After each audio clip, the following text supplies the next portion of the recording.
मेरा प्रीतिया के पियर बकैले पानी दीजिएगा।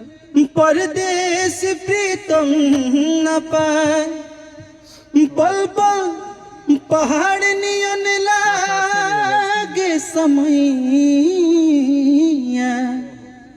जियरा रहे लाए राजा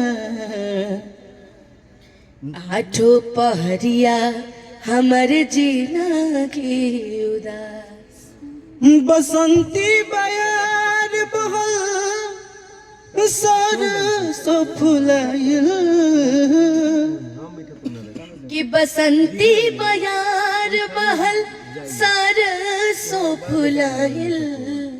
ए हो पिया कहाँ बड़ा तू भुलाइल ए हो पिया कहाँ बड़ा तू भुलाइल।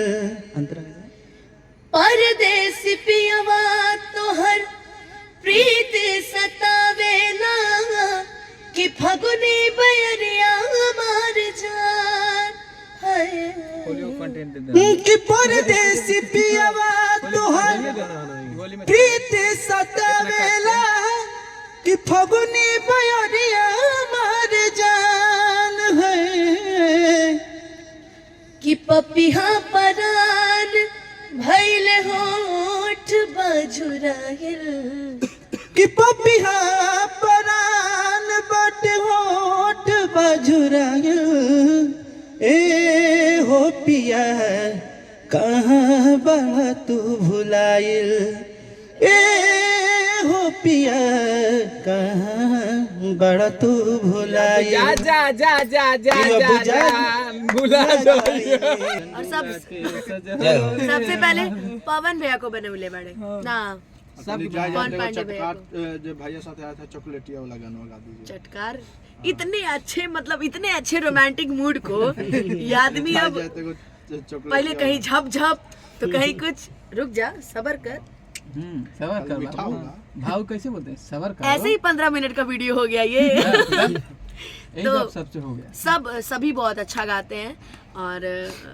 काफी सारे गाने हम तो मंच पे हाँ एक चीज याद आ रहा है अंकित तुम्हारे लिए भाई चंदूला भाई कि तुझे रोने नहीं दूंगा कि तुझे रोने नहीं दूंगा कि जब तक मैं जिंदा तुझे कुछ होने नहीं दूंगा कि जब चंदूला के नहीं भाई देखो बहुत अच्छे फीलिंग में गा रहे थे मारे सब फीलिंग के सारा बाल चढ़ा दिल भरे सुन पापड़ी गिर के खा गए सारा बाल के पहले भैया होता था ना जो बाल गिरते थे उसको हम लोग बेच बेच के वो सोन पापड़ी खरीदते थे उसको कहते थे बुढ़ी के बाल हमारे बाल के ना फीमेल के बाल के होता नहीं नहीं अच्छा अरे इनका बाल का और ज्यादा दाम लगे इनका बाल और कीमती। लगता है कि पवन भैया के बाल बेच के खाए लेमन जूस खेले वाले हम लोग के बाल कैसे भी नहीं मिलता है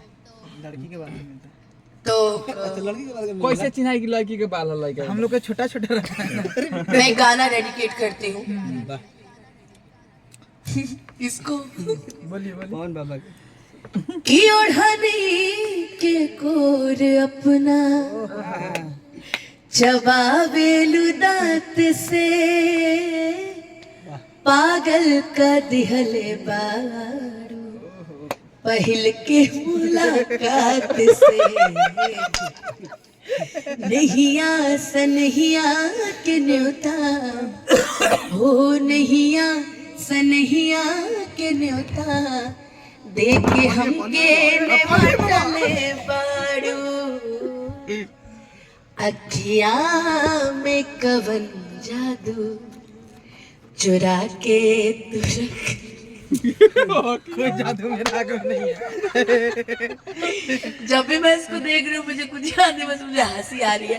और इसी बीच में मोबाइल लगाते लगाते देख रहे कि कौन भैया मेरा मोबाइल वो भिगा देंगे, अभी रखे अभी हटाया है वो। बोतल हटल बा मोबाइल ताने के लिए। मोबाइल टोपी पे रखी हुई थी। हम तो क्या गया काम से गया। मोबाइल तारे एप्पल के हो। भैया आप एक लाइन सुनाइए ना, आप भी तो काफी सुंदर गाते हैं। चलिए हम अपन मोर्चा छोड़ा तू एक लाइन कह पाऊ लास्ट टाइम। हाँ हम सैड सॉन्ग गा दी क्या? गाता हम लास्ट में समापन। लव सॉन्ग ये एगो सैड सॉन्ग बोले रहनी है। बहुत अच्छे गाते हैं और साथ ही साथ जो पवन जी का कोयलरिया गाना था ये कंपोजिशन कर रहे अरे वाह थे हम लिखे थे देवी गीत। वाह। ऑटो ट्यून बगा भी है ना ना इनके राइटर तो चंदू जी लुका के बैठे वाला है। बहुत बढ़िया प्रमोद प्रेमी का गाना है बैंक का। हमको बहुत सारा गिफ्ट सब सही सलामत एगो गाना गालो नहीं है सैड सॉन्ग हम के लिए। अंतरे से शुरू करी बड़ा अच्छा भैया लिख ले बैठा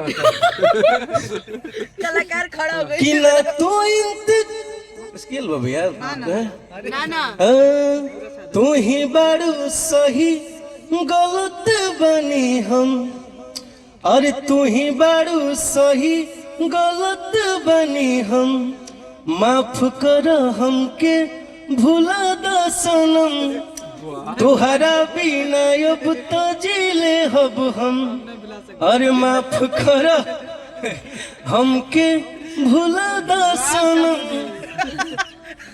ना तू इंतजार करी हा ना हम इंतजार करें, जा दूर हो गई नी तुहरा जिंदगी से न अब परेशान करें, कहे हमारा ला सोहबू सितम, तू ही बड़ू सही गलत बनी हम, माफ कर हमके भुला दो सनम, तुहरा बिना अब तो जीले हब हम, माफ कर हमके भुला दो सनम, तारा बिना अब तक जी ले हम माफ कर हमके भुला दो सनम।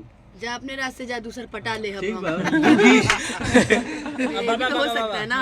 हेलो हेलो इस प्रोग्राम का समापन हम कर रहे हैं ना ना आप भी अपने मुखारबिन से होगा। हाँ हाँ भैया एकदम एकदम एकदम। गा के समाप्त कीजिए हैं? गा के समाप्त मोबाइल धरे की माइक धरे नहीं जाते मैकवा डाल लिए गुलशन। हाँ कहा तरिए ने उन्हें स्किल कर ना ना स्केल आई थी भैया। अरे यार भाई बताओ कि माइक धरे के मोबाइल धरे भैया मोबाइल साउंड पर रखिए। हेलो बहुत भोजपुरी गाना हम हिंदी गाते हैं। गाई गाई गाई गाई गाई। हेलो चेक आओ तने बीट पर हेलो सुनत एगो बागेश्वर बाग बड़ा बढ़िया रील हिट भइल बा एगो बुढ़िया माइक धरले बारी आ बाबा माइक धरले बा हेलो तो को दिया हेलो तो को दिया हेलो तो को दिया हेलो तो को दिया हेलो तो को दिया हेलो अरे बाप रे बाप तो बुढ़िया से माइक लेकर रहे ओए साउंड ला भाई माइक थोड़ा स्पीड करो बराबर हेलो नेपाल से बोल रही है हाँ मैं नेपाल से बोल रही हूँ